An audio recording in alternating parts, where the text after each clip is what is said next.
Hola, soy Bayless Conley. Tengo algo que compartirte que revolucionará del todo tu vida.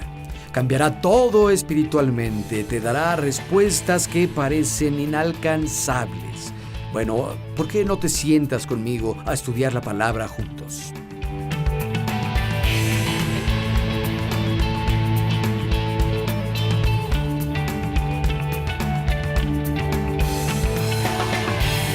Estamos en Hechos, capítulo 19. Pablo arribó a la gran ciudad de Éfeso y en el verso 8 leemos esto, Hechos 19, 8.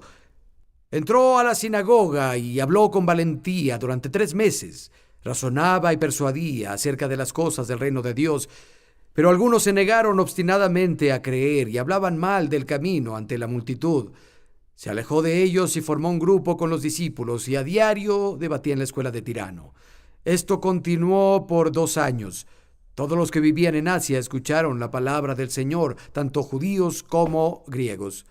Por 2 años, y tal vez 2 años, 3 meses, todos los días, Pablo había sembrado las semillas de la palabra de Dios, enseñó y predicó. Y esa palabra fue recibida y había pasado de persona a persona y se expandió en toda Asia. Y lo siguiente que pasó, muy importante, es que Pablo fue usado por Dios para hacer milagros especiales, hubo sanidades, las personas oprimidas por demonios eran liberadas y algunos exorcistas judíos itinerantes fueron ahí. No tenían una relación con Cristo, no eran creyentes e intentaron sacar el demonio que tenía un hombre en el nombre de Jesús, a quien Pablo predicaba. Y no funciona si no tienes una relación con Jesús como lo descubrieron. Conoces la historia, el hombre endemoniado le saltó encima y los noqueó y salieron corriendo de la casa, sangrando y heridos. Y ese evento que sucedió se volvió catalítico, tanto que hubo un avivamiento.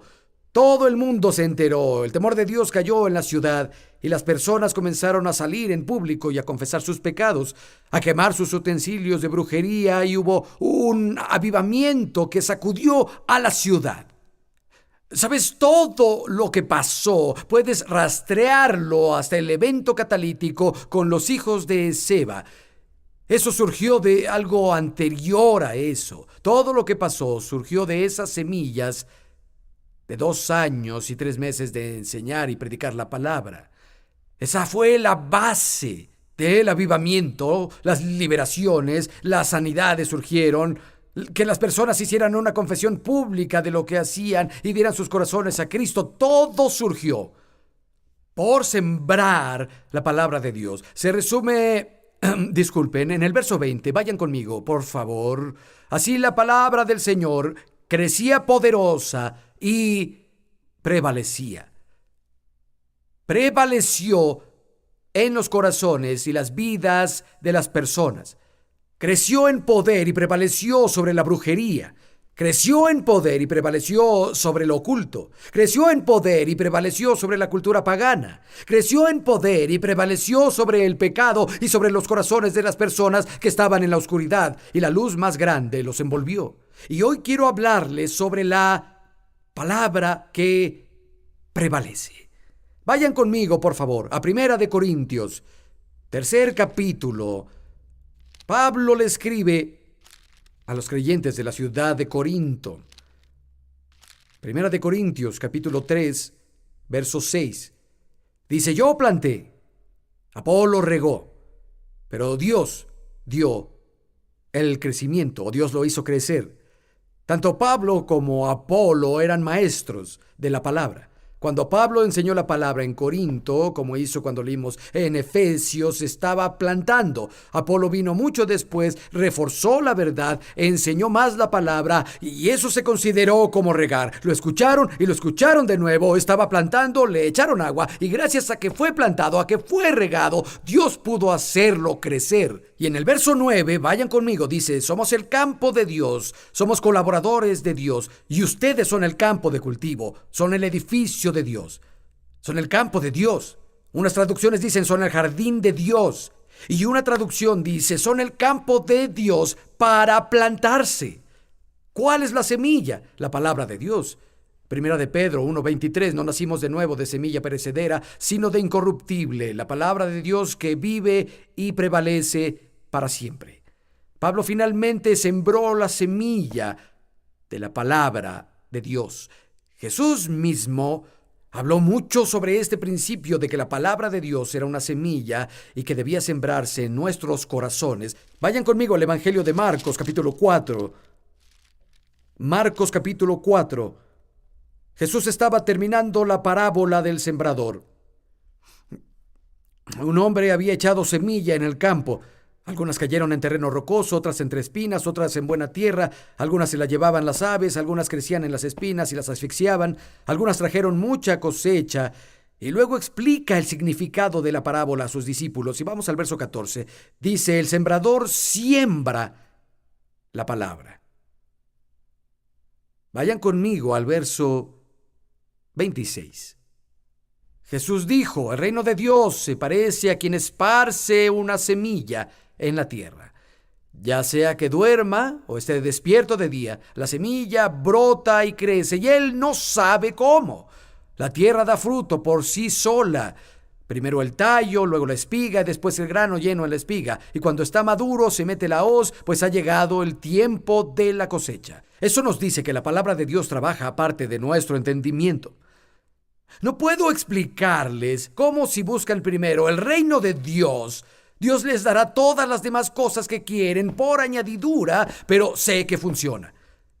Podrías ir a dormir y levantarte al otro día y, amigo, la semilla, si la pones en tu corazón y actúas de acuerdo a eso, producirá una cosecha en tu vida. No sé cómo lo hace Dios, solo sé que lo hace. Pongo su reino primero, Él da todas las demás cosas a mi vida. No sé bien cómo funciona, no me importa. Dice, florece y crece. No sabe cómo, pero obtiene la cosecha. En serio, hay un poder sobrenatural al sembrar la palabra de Dios. Y tal vez no puedas descifrar cómo Dios puede hacer lo que promete hacer. Si solo pones la semilla en la tierra, producirá una cosecha en tu vida. Entiendas cómo funciona Dios y cómo es que lo hace o no lo hace. Vayan conmigo más adelante. Verso 30. También dijo, ¿con qué compararemos el reino de Dios? ¿Qué parábola usaremos? Es como un pequeño grano de mostaza. Cuando se siembra, es la semilla más pequeña que hay en la tierra. Pero una vez sembrada, crece hasta convertirse en la más grande de las hortalizas y echa ramas tan grandes que las aves pueden anidar bajo su sombra. Cuando se siembra, crece y se vuelve grande. Crece poderosamente y prevalece cuando se siembra. Y es la primera enseñanza para ustedes hoy. Tienen que plantar la semilla. La semilla debe ser plantada. En 1 Corintios 15:38, Dios dice que le ha dado a cada semilla su propio cuerpo. Lo que significa que diferentes tipos de semillas, claro, producen lo que son. Si plantas trigo, cosecharás trigo. Si plantas manzanas, cosecharás un árbol de manzanas. Si plantas maíz, cosecharás maíz. Entendemos que el principio es verdad en lo espiritual, incluso en el contexto de sembrar la palabra de Dios. Cada promesa determina el tipo de cosecha que saldrá de ella. Las promesas de sanidad son semillas que producen sanidad. Las promesas de paz son semillas que producen paz. Las promesas de salvación son semillas que producen salvación. Las promesas de provisión material son semillas que producirán eso mismo. En Salmo 107:20 dice que envió su palabra y los sanó y los liberó de su destrucción. Pero saben, cuando Dios envía su palabra, siempre la envía en forma de semilla. Siempre viene como semilla y esa semilla debe ser plantada. Leemos en el verso 32, cuando es sembrada, crece y se vuelve grande. La semilla tiene que encontrar su camino en la tierra para que pueda crecer con poder y prevalecer. Ya sembrada, hay poder milagroso en ella que hace que llegue la cosecha. Y la forma de plantarla es oyendo y oyéndola de nuevo. Como yo planté, Apolo regó, el apóstol Pablo enseñó, Apolo enseñó, la semilla encontró su camino en la tierra, fue regada y luego comenzó a crecer. Por eso es importante que lo oigan una y otra vez. ¿Has notado que Jesús declaró eso? De nuevo se los digo. Y Pedro dijo, oigan, no voy a ser negligente al recordarles estas cosas, aunque ya sé que fueron establecidas en la verdad presente. Mientras esté en esta tienda, este cuerpo, los voy a traer de nuevo a la memoria. Pablo le escribió a los filipenses, no es tedioso para mí repetirles estas cosas, pero para ustedes es seguro. Necesitamos oírlo y oírlo de nuevo. La fe viene por el oír y oír la palabra de Dios. Pero tenemos que sembrarla. Leí un artículo hace tiempo sobre unos arqueólogos que encontraron una semilla antigua de loto. De hecho, la prueba de carbono decía que tenía 1300 años. La encontraron en China, en un antiguo lago seco. La tomaron, la sembraron y la regaron y creció. Pero la semilla más antigua que se ha plantado y ha crecido la encontraron en Masada, en el palacio de Herodes, en Israel. Le hicieron la prueba del carbono, tenía 2000 años, era una semilla de palmera de dátiles. Y la plantaron y creció. 2000 años no hizo nada, pero estaba llena de potencial. Había fruto atrapado en la semilla, pero no fue hasta que la pusieron en la tierra que creció. La palabra de Dios debe ser plantada y regada en la tierra de nuestros corazones para que crezca y dé cosecha. La verdad de la salvación, la verdad es todas las bendiciones que Dios promete. Por eso varios han orado y orado y orado sobre ciertas cosas y nunca han tenido resultados. Es como si tomaran una semilla de maíz en la mano y pidieran, oh Dios, te pido que conviertas esta semilla en una planta de maíz en mi mano milagrosamente. Y Dios puede. Es soberano y hace algunas cosas. Pero el principio del reino, dijo Jesús, ¿con qué compararemos el reino? ¿Con qué parábola? Puedo decir cómo funciona todo el reino. El reino es así, es una semilla, es la palabra de Dios. Siémbrala en la tierra de tu corazón, riégala y con el tiempo dará fruto en tu vida. Pero hay muchas personas que viven de crisis en crisis. Y gracias a Dios que es una ayuda presente en las tribulaciones, ¿verdad? Gracias a Dios que podemos ir a Él confiadamente al trono de gracia y obtener misericordia que nos ayude en la tribulación. Gracias a Dios por eso. Pero hay una forma mejor que vivir de crisis en crisis. Es la forma del reino, plantar la palabra de Dios en nuestros corazones y regarla y dejarla que produzca cosecha en nuestras vidas. ¿Sabes qué pasa después? Termina siendo quien ayuda a otra persona en su tiempo de crisis. Nos volvemos una vasija que Dios usa. Es la forma en que Dios quiere que nosotros vivamos. Si entras en la palabra de Dios, la palabra de Dios entrará en ti. Es como dice en Proverbios 2:10, cuando la sabiduría entra a tu corazón y el conocimiento es placentero a tu alma. Luego hacer lo que dice Dios se vuelve casi inconsciente. Y cuando haces eso, descubrirás que eso te protege, te provee y prevalece en tu vida. Enseñanza número 2 es protege a la semilla. Protégela. En el Evangelio de Lucas, la parábola del sembrador, cuando habla sobre los que tienen buena tierra y tuvieron una cosecha abundante, dice esto: la buena tierra son los que tienen un corazón honesto y bueno, y al oír la palabra, la cuidan y dan fruto con paciencia. La pregunta es, ¿cuidarla de qué? ¿Cuidarla de quién? Jesús responde aquí en Marcos capítulo 4. Les pedí que no perdieran la cita. Regresen conmigo. Marcos capítulo 4, verso 15. Jesús dijo, algunos son como lo sembrado junto al camino, donde se siembra la palabra. Tan pronto la oyen, viene Satanás de inmediato y les quita la palabra sembrada en ellos. ¿Qué tan rápido viene Satanás? De inmediato. Significa que ya estuvo en la iglesia esta mañana. ¿Qué quiere? La palabra.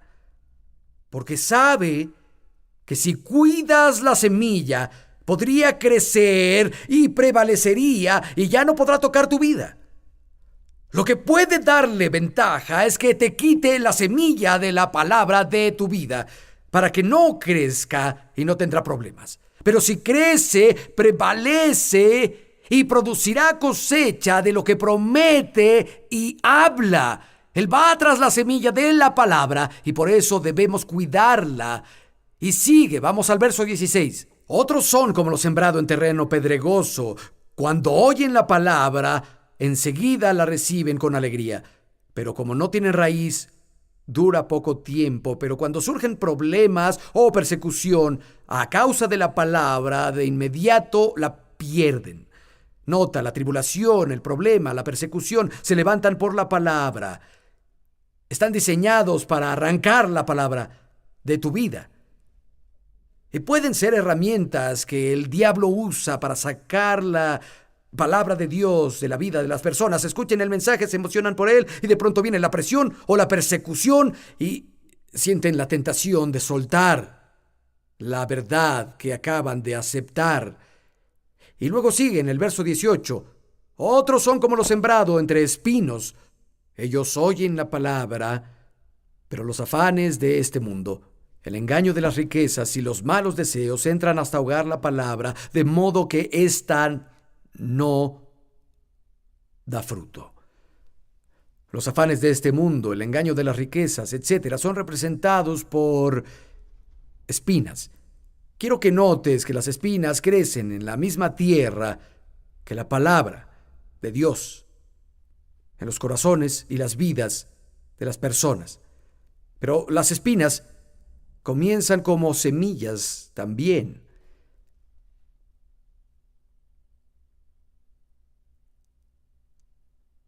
El diablo tiene sembradores, igual que Dios tiene sembradores. En Proverbios capítulo 6 habla sobre los que siembran discordia entre hermanos. En Proverbios 16 habla sobre los que siembran contienda.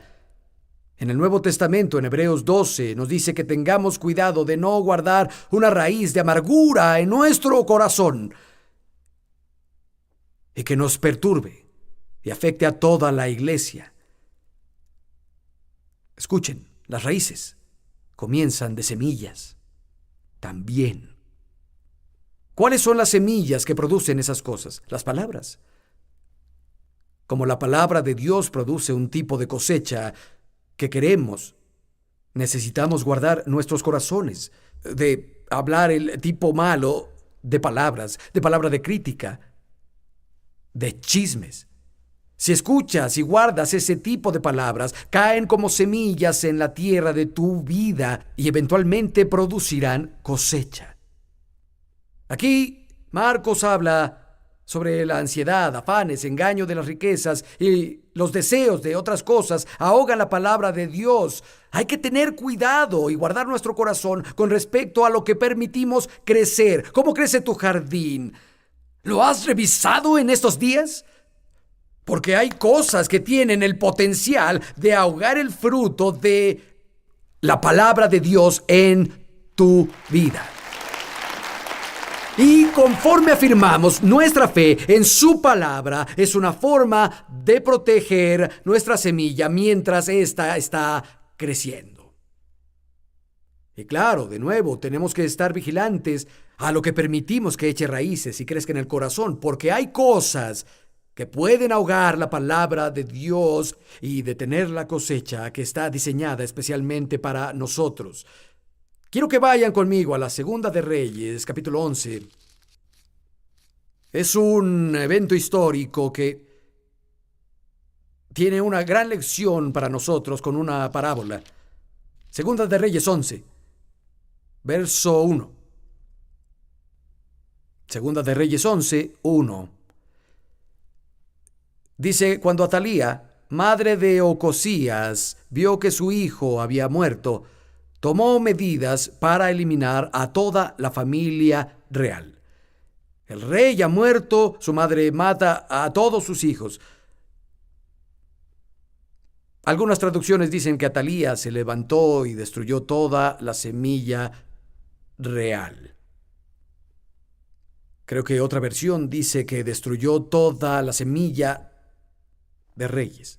Verso 2. Pero Josaba, que era hija del rey Jorán y hermana de Ocosías, raptó a Joás, hijo de Ocosías, cuando los príncipes estaban a punto de ser asesinados. En un dormitorio con su nodriza, logró esconderlo de Atalía, de modo que no lo mataron.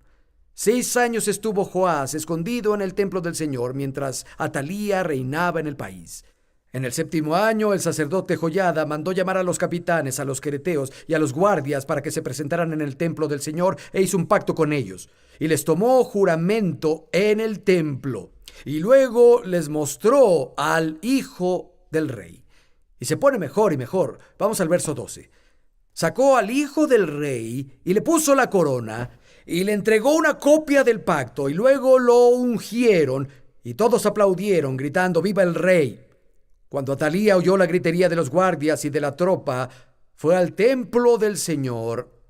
Al ver que el rey estaba de pie junto a la columna, como era costumbre, y que los capitanes y músicos estaban a su lado, y que toda la gente tocaba alegre las trompetas, Atalía se rasgó las vestiduras y gritó: ¡Traición! ¡Traición!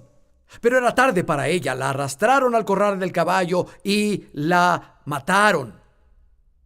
Atalía es un tipo de diablo y quiere destruir toda la simiente real de la palabra de Dios en tu corazón.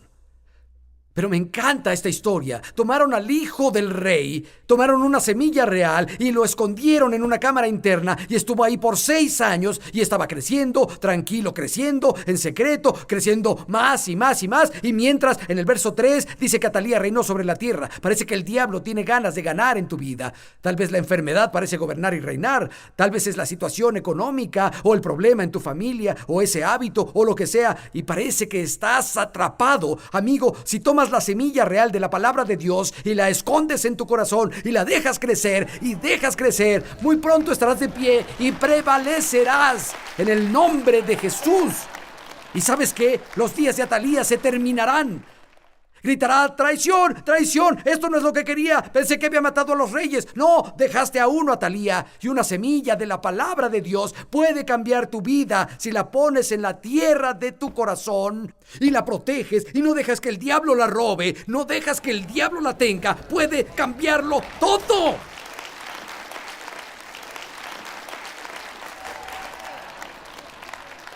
Crecerá con poder, prevalecerá sobre la enfermedad, prevalecerá sobre el pecado, prevalecerá sobre todo problema en tu vida. Si solo la guardas ahí y la proteges y la dejas crecer. Es interesante, el nombre de Atalía literalmente significa Jehová restringe o Jehová retiene. Ella es un tipo de diablo y Satanás queda restringido cuando escondemos la palabra de Dios en nuestros corazones y la dejamos crecer. He compartido esta historia muchas veces, pero al principio le tenía mucho miedo al diablo. Antes de llegar a Cristo, estuve involucrado mucho en lo oculto, mezclado con el uso de drogas fuertes. En consecuencia, descubrí que el mundo espiritual era real. Había encontrado demonios y espíritus malvados, sabía que era una realidad antes de que conociera a Cristo. Y fui salvado gloriosamente, pero este temor que me había atormentado entró conmigo a mi vida de creyente y estuvo conmigo todo el tiempo. Fue lo último que sentía antes de que me durmiera en la noche y era lo primero que sentía cuando despertaba. Y estaba conmigo todo el día, todos los días, y me atormentaba la mente. Yo era un bebé creyente y lloraba esta pequeña oración todos los días. Oh Dios, y la repetía todo el día, una y otra vez. Dios, ayúdame a no tener miedo del diablo. Ayúdame a no tener miedo del diablo. No fue la oración que trajo resultados, pero hice algo bien. Estaba viviendo en un cuarto sobre un bar, no tenía electricidad. Con la luz de una vela, leía la Biblia toda la noche, cada noche. Con una Biblia que conseguí en una venta de garage. Ojalá alguien me hubiera dicho que comenzara por el Nuevo Testamento, pero nadie me dijo y comencé en Génesis. Me estaba divirtiendo hasta que llegué al Levítico.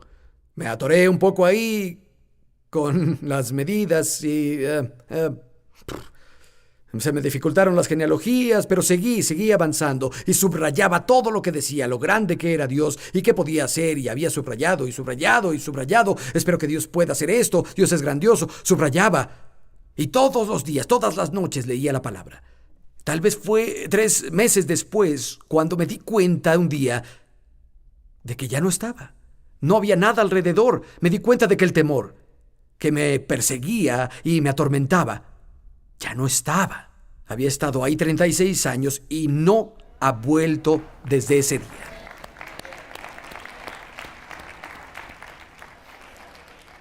¿Qué pasó? La palabra creció poderosa y prevaleció, cayó en la tierra de mi corazón, fue regada, comenzó a crecer. Estoy convencido de que lo mismo puede pasar con los que luchan con una depresión y tengo compasión de ti. Entiendo lo que es tener algo terrible contigo y entonces siempre poner un velo oscuro sobre tu vida. Y antes de ir a la cama, que sea lo último en lo que piensas, y al levantarte en la mañana, que sea lo primero que piensas. Amigo, la palabra de Dios es sobrenatural y puede liberarte. Jesús dijo, conocerás la verdad y la verdad te hará libre.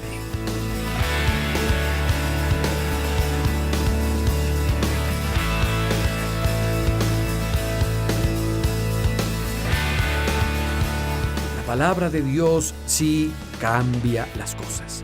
La Biblia dice que los sanó con su palabra y los liberó de sus cadenas. Pablo dijo, te encomiendo a Dios y a la palabra de su gracia que te edifican y te da una herencia también con los santos. David dijo, clamo al Señor y Él me libera de todos mis miedos. La palabra de Dios me liberó del temor de mi vida y su palabra te liberará de tu temor. Puede ayudarte con tus dificultades y darte respuestas en tus tiempos de desesperación. Ten una aventura con tu Biblia. Cambiará tu mundo. Nos vemos la próxima.